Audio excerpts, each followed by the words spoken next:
Now, the political parties vying to win the seats in the second round of France's local elections have until tonight to finalise any alliances and to decide if any of the candidates will pull out and perhaps urge their voters to support someone else. Well, negotiations between the two rounds have been in full swing after the first round last weekend, which across the country marked advances for both the far right and the far left in France. In Paris, the left-wing candidate largely leading the race, but with the final runners in the second round undecided, it remains unclear if he remains set to win in the second round. Well, let's digest all that for you. Clovis Casali is with us once again, who, as I'm sure you know, follows French politics very much for us. It's good to have you with us, Clovis.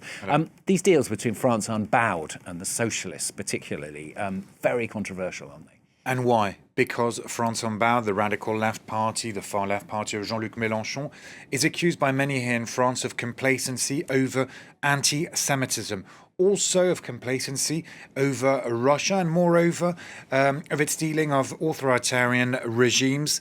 Mélenchon is fiercely anti-US, what he calls colonialism, globalism. And Jean-Luc Mélenchon has also used a very aggressive rhetoric over the past few months, even years, one could argue, against the socialists who were once his partners. So the Socialist Party not really keen to make any kind of deal with Jean-Luc Mélenchon because it could bring bad publicity for them and also make them lose some more centrist voters, let's say. Tell us why the cities that there are no deals then. Interesting. Cities where there are no deals. Big ones. Lille, north of France, Marseille, south of France, and here in the capital, Paris. In Lille, there has been a deal decided in the last few hours between the Socialists and the Green Party, much to the dismay of the radical far left of Jean-Luc Mélenchon. In Marseille, very tight race. The person who's finished first is Benoît Payan. He is a socialist. He's refusing to make a deal with the far left, even though the tightest race with the French far right. So Benoît Payan taking many risks, but he just doesn't want to be associated to the far left. And then in Paris, Emmanuel Grégoire, we were talking about him just minutes ago, 38% of the votes. He is finishing way ahead of the second, Rachida Dati, the right-wing former culture minister of Emmanuel Macron. Rachida Dati only 24% or so. But she's getting into an alliance with the centre-right Pierre-Yves Bournazel, so that's going to help her. Emmanuel Grégoire saying no to the far left. He's not making any alliance with the far left, Sophia Chikirou, which means that she is likely to still stand in the runoff.